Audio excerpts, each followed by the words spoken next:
Hello friends, ഇന്നത്തെ recipe നമുക്കൊന്നൊരു chicken fry തന്നെ ആക്കാം.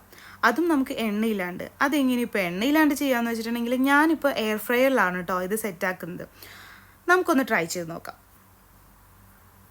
ആദ്യം തന്നെ ഇതിലേക്ക് വേണ്ടത് എന്തൊക്കെയാണെന്ന് വെച്ചിട്ടുണ്ടെങ്കിൽ കുറച്ച് പുതിനയില എടുക്കുന്നുണ്ട്, അതുപോലെ ഒരു നാരങ്ങ, ചെറിയ നാരങ്ങയാണ് കേട്ടോ എടുക്കുന്നത്, പിന്നെ ഒരു കഷ്ണം ഇഞ്ചി, പിന്നെ വേണ്ടത് വെളുത്തുള്ളിയാണ് കേട്ടോ. അത് എത്രത്തോളം ആഡ് ചെയ്യുന്നുണ്ടോ അത്രത്തോളം ഇതിൻ്റെ ടേസ്റ്റ് കൂടും.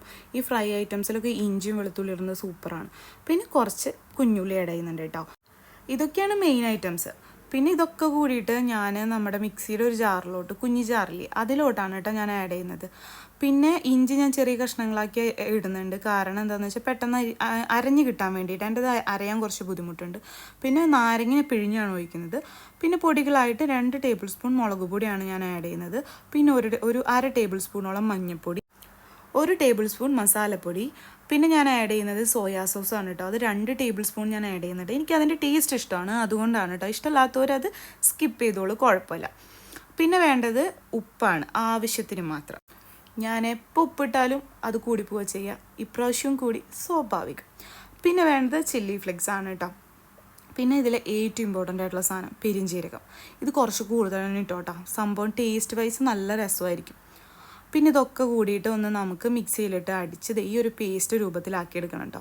പിന്നെ നമ്മുടെ ഇന്നത്തെ താരം ചിക്കൻ, ഞാനത് ഇട്ടപ്പോൾ എന്തോ ലവിൻ്റെ ഒക്കെ ഷേപ്പ് കണ്ടപ്പോൾ കുറച്ച് പട്ടിഷമൊക്കെ കാണിച്ചു. പിന്നെ ഇത് നന്നായിട്ടൊന്ന് വരഞ്ഞ് വെക്കുന്നുണ്ട്. അറഞ്ചം പുറഞ്ചം അങ്ങോട്ട് വെട്ടിക്കോ, വെട്ടല്ല അരിഞ്ഞ് വെച്ചത്, പെട്ടെന്ന് മസാല പിടിക്കാൻ വേണ്ടിയിട്ടാണ് കേട്ടോ. പിന്നെ ഇതിങ്ങനെ നെക്കിയിട്ടൊക്കെ മസാല തേക്കുന്നതെന്നുള്ളൊരു ചോദ്യം വരും. വേറൊന്നുമല്ല, ഒരു കഷ്ണം ഇഞ്ചി അറിയാതെ കിടന്നു, അതൊന്ന് ഞാൻ നെക്കിയൊന്ന് കണ്ടുപിടിച്ചതാണ്. ഇത് നന്നായിട്ട് എല്ലാ വിടവുകളിലേക്കും നമുക്ക് നന്നായിട്ട് മസാല ആഡ് ചെയ്യണുണ്ടോ, എന്നാലാണ് പെട്ടെന്ന് മസാല പിടിക്കാനും സുഖമാണ്, ടേസ്റ്റും കൂടും കേട്ടോ. 1 മണിക്കൂറൊക്കെയാണ് കേട്ടോ നമുക്കിത് വെയിറ്റ് ചെയ്യേണ്ടത്, എന്നാലാണ് ഇതിൻ്റെ മസാലയൊക്കെ നന്നായി പിടിക്കുക. എത്രത്തോളം ഇതിൻ്റെ മസാല ഉള്ളിലോട്ട് ഇറങ്ങുന്നോ അത്രത്തോളം ടേസ്റ്റ് ആവും കേട്ടോ. ഇതിൻ്റെ മിനുക്കുപണികളൊക്കെ ഇതുപോലെ തീർന്നു വെച്ചിട്ടുണ്ട്. അപ്പം ഞാൻ എന്ത് ചെയ്തു, ഇതൊക്കെ കൂടിയിട്ട്, ഒക്കെ എന്ന് പറയാനൊന്നുമില്ല, ഈ 2 പീസും കൂടിയിട്ട് ഒന്നൊരു കണ്ടെയ്നറിലാക്കിയിട്ട് ഫ്രീസറിലാണ് കേട്ടോ വെക്കുന്നത്. ഫ്രീസറിൽ വെച്ച് കഴിഞ്ഞിട്ടുണ്ടെങ്കിൽ പെട്ടെന്ന് മസാല പിടിക്കും. 1 മണിക്കൂർ ഞാനിട്ട് വെയിറ്റ് ചെയ്യാനിട്ടു. ബാക്കി വന്ന മസാല ഞാൻ എല്ലാം എടുത്തിട്ട് ഒരു വലിയൊരു കണ്ടെയ്നറിലാക്കുന്നുണ്ട്. കണ്ടിട്ട് ഞെട്ടുണ്ട് കേട്ടോ, ചെറിയൊരു കണ്ടെയ്നറിൽ അത്ര ഉണ്ടായിരുന്നുള്ളൂ ബാക്കി. അപ്പോൾ ഞാനത് എന്ത് ചെയ്തു, ബാക്കി നമുക്ക് എന്തെങ്കിലും വറുക്കാനോ അല്ലെങ്കിൽ പൊരിക്കാനോ എന്തെങ്കിലും ഉണ്ടെങ്കിൽ അതിനെടുക്കാമല്ലോ എന്ന് വെച്ചിട്ട് ഞാനത് എടുത്തു വെച്ചു കേട്ടോ. ഫ്രിഡ്ജിലാക്കിയിട്ടാണ് വെക്കുന്നത്. പിന്നെ ദേ ഈ എയർ ഫ്രയറിൻ്റെ ഈ പാത്രത്തിലോട്ട് ഞാനിപ്പോൾ ഒലിവ് ഓയിലാണ് കേട്ടോ ഒന്ന് സ്പ്രെഡ് ചെയ്യുന്നത്. അതിൻ്റെ ആവശ്യമൊന്നുമില്ല, എന്നാലും എൻ്റെ ഒരു സമാധാനത്തിന് ഞാൻ ആഡ് ചെയ്യുന്നതാണ്.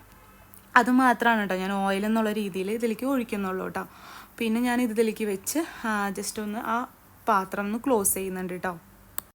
ഈ പാത്രമൊക്കെ ക്ലോസ് ചെയ്യാൻ നല്ല എളുപ്പമാണ് കേട്ടോ. ഇതെന്താ ഇങ്ങനെ പറ്റി, ഇത് കുറച്ച് നേരം ഇതിലിട്ട് മാലിസ് കാണിച്ചതെന്ന് എനിക്കറിയില്ല.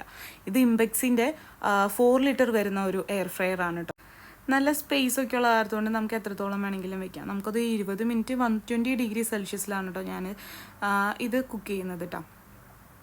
ഇത് ഫസ്റ്റ് സ്റ്റേജ് ഇങ്ങനെയായിരുന്നു. പിന്നെ ഇതിൻ്റെ ടൈമിംഗ് ഒന്നും ഞാൻ പറയുന്ന രീതിയിലൊന്നും എടുക്കരുത് കേട്ടോ. കാരണം ഇടയ്ക്കിടയ്ക്ക് ഇതിൻ്റെ അവസ്ഥ എങ്ങനെയാണെന്ന് തുറന്നു നോക്കി അറിയാതെ എനിക്കൊരു സമാധാനം ഉണ്ടാവില്ല. അതുകൊണ്ട് തന്നെ ഇത് ഇടയ്ക്കിടയ്ക്ക് തുറന്നൊക്കെ നോക്കി ഞാനതിൻ്റെ ഭംഗിയൊക്കെ ആസ്വദിക്കാറുണ്ട് കേട്ടോ. സംഭവം ഇത് സെറ്റായിട്ടുണ്ട് കേട്ടോ. ഇത് ആ പാത്രത്തിൽ ഒട്ടിപ്പിടിക്കുക അങ്ങനത്തെ പ്രശ്നങ്ങളൊന്നുമില്ല. ഇതുപോലെ ഓടിച്ചാടി കളിച്ച് നടന്നോളും. പിന്നെ ഒട്ടും എണ്ണ ഉപയോഗിക്കാത്ത കാലത്തുകൊണ്ട് തന്നെ നല്ല ഹെൽത്തിയുമാണ്, അതുപോലെ തന്നെ ടേസ്റ്റുമാണ്. എല്ലാവരും ഒന്ന് ട്രൈ ചെയ്ത് നോക്കിയോളൂ. ഇഷ്ടപ്പെട്ട് കഴിഞ്ഞിട്ടുണ്ടെങ്കിൽ സപ്പോർട്ട് ചെയ്യാൻ മറക്കല്ലേ.